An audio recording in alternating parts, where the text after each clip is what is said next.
Rail মনে করলো যারা 70-75 বছর 100 বছর 50 বছর ধরে এসে রেল মনে করলো হঠাৎ করে এদের তুলে দেবো, হঠাৎ করে উচ্ছেদ করে দেবো। যার জন্য হঠাৎ করেই আমাদের আন্দোলনে আসতে হলো।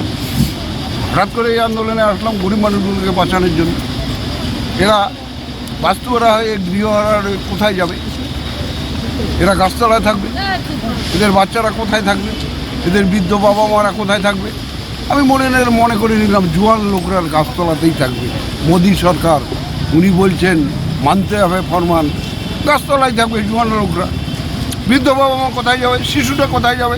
যে শিশুটা জন্মাবে কালকে সেই শিশুটা কোথায় থাকবে? এটা মোদী সরকারকে বোঝা উচিত ছিল। আমরা বুঝি বলেই জমি আন্দোলনে আমরা জমি নিতে দেইনি, কৃষি জমিকে।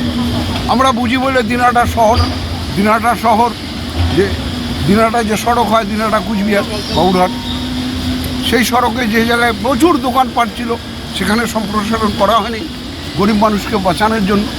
তাহলে গরিব মানুষকে বাঁচানোর জন্য আজকে দিল্লি সরকার কী ভাবলো? হঠাৎ একটা নোটিশ দিয়ে দিলাম, হঠাৎ পুলিশ পাঠিয়ে দিলাম, হঠাৎ লোকগুলোকে তুলে দিলাম। এই হঠাৎ ভাবলাম হঠাৎ করব, যা খুশি করব, তার বিরুদ্ধে তৃণমূলের আন্দোলন। আমরা গরিব মানুষকে উচ্ছেদ করতে হবে। উচ্ছেদ যদি করতে হয়, উচ্ছেদ শব্দটা থাকবে না, তাদের পুনর্বাসন চাই পুরোপুরি।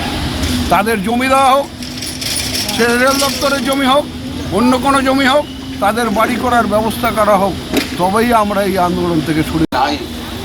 জমি নেওয়া যায় নাই, বহু নজির আছে। আর আইন পাশ করছে, আইন পাশ করে আইন করতে পারে নাই, এরকম বহু নজির। আর দিনহাটা আমাদের ছোট্ট জায়গা, সবাই সবার সাথে আমরা সম্পর্কে থাকি।